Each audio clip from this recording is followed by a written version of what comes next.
साधु साधु। नमो तस् भगवतो अरहतो सम्मा सम्बुद्दस्स। नमो तस् भगवतो अरहतो सम्मा सम्बुद्दस्स। नमो तस् भगवतो अरहतो सम्मा सम्बुद्दस्स। साधु साधु साधु। पूजनीय कल्याण मित्र हमारे गुरु बंते जी को हमारा प्रणाम है। साधु साधु साधु। श्रद्धावान उपासक उपासिकागण, हम लोग अभ्यास कर रहे हैं धर्म के अनुकूल चिंतन मनन करने वाले सूत्र का, जिसका प्रथम भाग हमने कल को देखा। आज उसे सीखते हैं। भगवान कुरु में रहते समय भगवान ने यह धर्म का उपदेश दिया कि ये जितना दुख है ये किस तरह से उत्पन्न हुआ, इसके बारे में कैसा चिंतन करे। तो भगवान ने बताया है कि इस दुख का कारण क्या है, दुख समुदय कैसा होता है, दुख का निरोध क्या है और दुख निरोध गामिनी प्रतिपदा क्या है करके जो बताया है। जन्म का कारण बताया है। ये जो दुख जरा मरण है यह कर्मानुरूप है। उपधि निदान, कर्म के संभव से, कर्म के विपाक से यह बनता है। तो कर्म का निर्माण, कर्म का समुदय, कर्म का निरोध, कर्म निरोध गामिनी का मार्ग बताया है। अब ये जो कर्मों का बंधन जो बनता है यह किस कारण से है, भगवान ने बताया यह तन्हा के कारण है करके।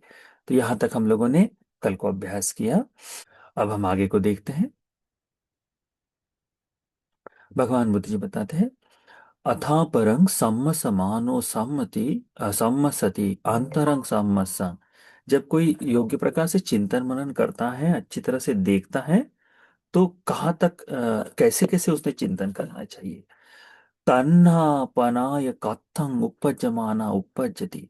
यह जो तन्ना है ये कहाँ उत्पन्न होती है, जिसे उत्पन्न होना है तो ये कहाँ उत्पन्न होती है। कथ निविसमाना निविसति, कहाँ पर ये रुकना चाहिए, जहाँ ये विराजमान हो जाती है, जहाँ ठहर जाती है। ऐसी कौन सी जगह है जहाँ उत्पन्न होती है, उत्पन्न होना हो तो, और जहाँ ठहरना हो तो कहाँ ठहरती है करके यह दोनों प्रश्न के ऊपर चिंतन मनन करना चाहिए। सो सम्म समानो एवं जानाति। चिंतन मनन करने से ये जानते हैं, कैसे क्या जानते हैं।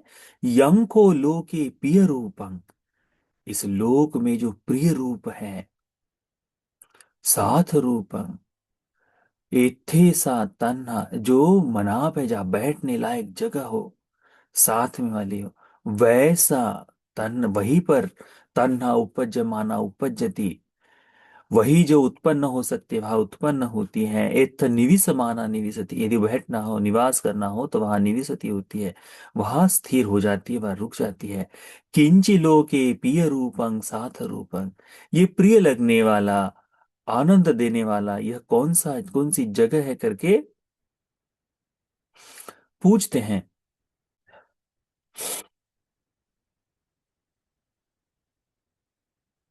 तो भगवान बुद्ध जी बताते हैं कैसे। यह जो चक्षुं लोके प्रिय रूपं साथ रूपं, ये जो चक्षु है, ये चक्षु जो प्रिय है, जो मधुर है, ऐसी जगह पर एथे सातान्ना उपज्यमाना उपज्यति निविसमाना निविसति, उत्पन्न होना हो तो यहाँ उत्पन्न होती है, निवास करना हो, यहाँ बैठना हो तो वहां बैठ जाती है। कहाँ पर, चक्षु में। उसी प्रकार से सोत लोके प्रिय रूपं सात रूपं, ये जो कान का लोक है, संपूर्ण लोक यानी सुनना है, कान है, सुनाई देना है, उसका विज्ञान है ना, इस तरह से उसका स्पर्श इसके ऊपर वह, इस संपूर्ण लोक के ऊपर वह यदि विराजमान होनी है तो होती है। जहां उसे प्रणीत लगता है, अच्छा लगता है वहां। उसी प्रकार से घान लोकं, ये जो नासिका है वह, जिह्वा लोकं, जिह्वा पर, काय लोकं, कायो लोकं, ये जो काया है इस संपूर्ण काया पर, और मनोलोके, जो मन है इस मन पर, ये जो प्रिय है, यह जो मधुर लगने वाला है, इत्थे सा तन्ना उपज्यमाना उपज्यति। उत्पन्न होना है तो यहाँ उत्पन्न होती है। निविसमाना निविसति, यहाँ बैठना है तो यहाँ हमारे जीवन में यहाँ स्थिर हो जाती है करके देखते हैं। इस तरह से बताते भगवान। तन्हा जो है इन्हीं छह इंद्रियों के लोक में विराजमान होती हैं। भगवान कहते हैं, ये केचि भिक्खवे अतीत मध्यान्ह समनावा ब्राह्मणावा। ये जो अतीत में, यानी हमारे हमारे भगवान बुद्ध जी से पूर्व में भी जो होकर गए हैं, वह वे भी इस संसार में जो कुछ भी प्रिय लगने वाला, मनाप लगने वाला जो कोई भी भाव था, वो सारा का सारा भाव देखते हुए, ठीक है, किस तरह से देखते हुए बैठे हैं। ये सारा का सारा भाव जो है, पिय रूपं सात रूपं, निच्छ तो अदक्षुं, सुख तो अदक्षुं, अत्त तो अदक्षुं, आरोग्य तो अदक्षुं, खेम तो अदक्षुं। यह सुख नित्य, सभी पदार्थों को सुखमय, नित्य, निरंतर चलने वाला, है ना, आराम देने वाला, स्वास्थ्यवर्धक, इस भाव से आरोग्य आदि देखकर, आत्म दृष्टि से देखते हुए, क्षेम देखते हुए, यानी अच्छा है ऐसा देखते हुए ही जिए है। कौन? अतीत के जितने श्रमण ब्राह्मण हुए हैं, वे भी इस लोक को, यह जो लोक है, इस प्रिय लगने वाले, मधुर लगने वाले लोक को इसी तरह से सुख देखते हुए, नित्य देखते हुए, आत्म भाव से देखते हुए, स्वस्थ देखते हुए, क्षेम देखते हुए, यानी सुखपूर्वक ऐसा देखते हुए जिए है। ते तन्नं वड्डेसु।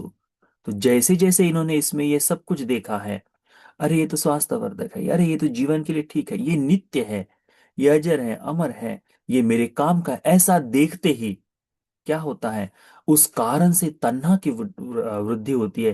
ते तन्नं वड्ढेति, तब तन्हा उनकी बढ़ती है। ये तन्नं वड्ढेसु, ते उपदिंग वड्ढेसु। जहां तृष्णा बढ़ती है, वहां पर उपधि बढ़ती है। उपधि यानी कर्म संस्कार बढ़ता है, कर्म का भाव और प्रबल हो जाता है। ये उपधिंग वड्ढेसु, ते दुखंग वड्ढेसु। और जहां कर्म घना होते जाता है, जहां कर्म बढ़ता है, वहां पर दुख बढ़ता है करके बताए। ये दुखं वड्डेसु, तेनं परिमुच्यसि, मुच्चिन्सु जातिया जराय मरणेन, शोके ही परिदेवे ही दुखे ही दो मनसे ही उपायासे ही। भगवान कहते हैं, जहां दुख बढ़ जाता है, वह व्यक्ति मुक्त नहीं हो सकता।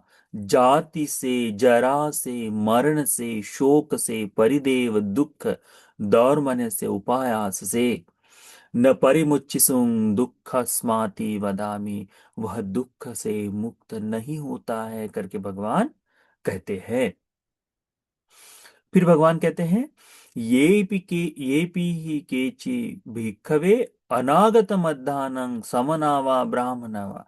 हे भिक्षु, जब भविष्य में भी कोई श्रमण ब्राह्मण साधु संत आदि जो आ जाए, तो ये लोग भी जब इस लोक को प्रिय रूपं साथ रूपं, यह प्रिय लगने वाला, मधुर लगने वाला जो रूप है, इन सभी रूपों के प्रति नित्य तो, जब नित्य ऐसा देखेंगे, सुख तो ये सुख ऐसा देखेंगे, अत्त तो दक्षिण सती, आत्म भाव से देखेंगे, आरोग्य तो दक्षित संति, आरोग्यमय हमारे लिए सुखपूर्वक है ना, ये निरोगी के लिए है, ऐसा देखेंगे। खेम तो जहाँ कोई खतरा न हो, ऐसी जगह देखें, ऐसा जगह समझेंगे।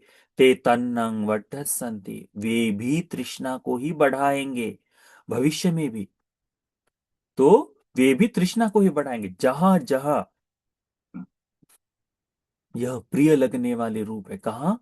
आंख का रूप है, यानी चक्षु, सोत, घान, जिह्वा, कायो, मन, ये जो इंद्रिय धर्म है, इनके लोक में ये जो प्रिय लगने वाला, मधुर लगने वाला लोक है, इसमें नित्य सुख, आत्म, आरोग्य और आ, भय रहित ऐसा भाव देखेंगे, तो वहां तन्ना ही बढ़ेगी करके भगवान कहते हैं। ये तन्नं वढ़िस्सन्ति ते उपधिं वढ़िस्सन्ति। जहां तन्ना बढ़ती बढ़ती है, वहां संस्कर्मों का भाव भी बढ़ता ही जाता है। अभी हम ही देख लो, जब धर्म अच्छी तरह से सुन रहे हो तो हमारे मन में निरंतर, हमारे चक्षुओं पर, हमारे जीवन में निरंतर कहीं ना कहीं धर्म काम करते रहता है। ये धर्म में आता है, ये धर्म में आता है, ये धर्म में आता है। थोड़ा सा प्रमाद कर लो, कुछ नहीं होता, 2-4 दिन के लिए छोड़ दो, तत्काल पुराने संस्कार भागकर उत्पन्न हो जाते हैं। ध्यान में बाधा करते हैं, दान में बाधा करते हैं, जीवन में शील में बाधा करते हैं कि नहीं? क्यों? क्योंकि वहां से वो छूट गया। यही इसमें बताया गया है कि जहां इस प्रिय लोक को अनागत में भी यदि कोई उसे प्रिय देखेगा, नित्य देखेगा, सुख देखेगा, आरोग्य देखेगा, हमारा प्रमाद होना है क्या? यही तो है। तो उससे क्या होता है? हमारी तन्ना ही बढ़ती है। हम उस तन्ना को बढ़ते हुए देखते हैं अपनी आंखों से। आप और मैं, हम इस तन्ना को बढ़ते हुए देखते हैं, क्योंकि धर्म का अभ्यास कर रहे हैं। तो हमको दिखाई देती ये बढ़ती, ते तन्नंग वर्धति, ते तन्नंग वर्धन्ति, ते उपधिंग वर्धन्ति। और जैसे जैसे तृष्णा पुष्ट होती है, वैसे वैसे हमारे संस्कार पुष्ट होते जाते, कर्म पुष्ट होते जाता है। जहां जहां ये उपदिंग वर्धन्ति, यह कर्म स्वरूप बढ़ता है, वहां वहां दुखंग वर्धन्ति, वहां वहां दुख बढ़ेगा करके भगवान कहते हैं। ये भविष्य की बात है। ये दुखंग वर्धन्ति, जहां दुख बढ़ेगा, तेन परिमुच्यन्ति जातिया जराय मरणेन शोके ही परिदेवे ही दुखे ही दो मनसे ही उपाया से ही। भगवान कहते हैं कि जहां जहां दुख दुख बढ़ेगा, वहां वहां इस जन्म से, कौन से, इससे कर्मानुरूप होने वाले दुख को बढ़ने से, वहां वहां मुक्ति नहीं होगी। जन्म से, जरा से, मरण से, शोक से, दुख से, दौर्मनस्य से, जितना यह चित्त पीड़ा आदि से मुक्ति नहीं होगी। न परिमुच्यन मुच्यंती दुखा साति वदामि। भगवान कहते हैं उसे दुख से मुक्ति नहीं है करके, ऐसा ही भगवान उसको बताते हैं। ठीक है, तो आज के लिए इतना काफी है। हाँ, इसके ऊपर की कल उपमा सुनेंगे। एक उपमा भगवान ने बताई है और फिर इसके विरुद्ध में भगवान ने मुक्ति का मार्ग बताया है। तो वह कल की कक्षा में समाप्त करेंगे। ठीक है, तो यह धर्मानुकूल चिंतन का जो सूत्र है, यह सम्मस्त सूत्र आप सभी को धर्म के अनुसार चिंतन मनन करने के लिए, धर्म के अनुसार जहां जहां तन्ना उत्पन्न होती है उसे देखने के लिए, दुख मुक्ति के लिए, यह संपूर्ण धर्म का उपदेश उपकारी हो जाए। साधु साधु साधु।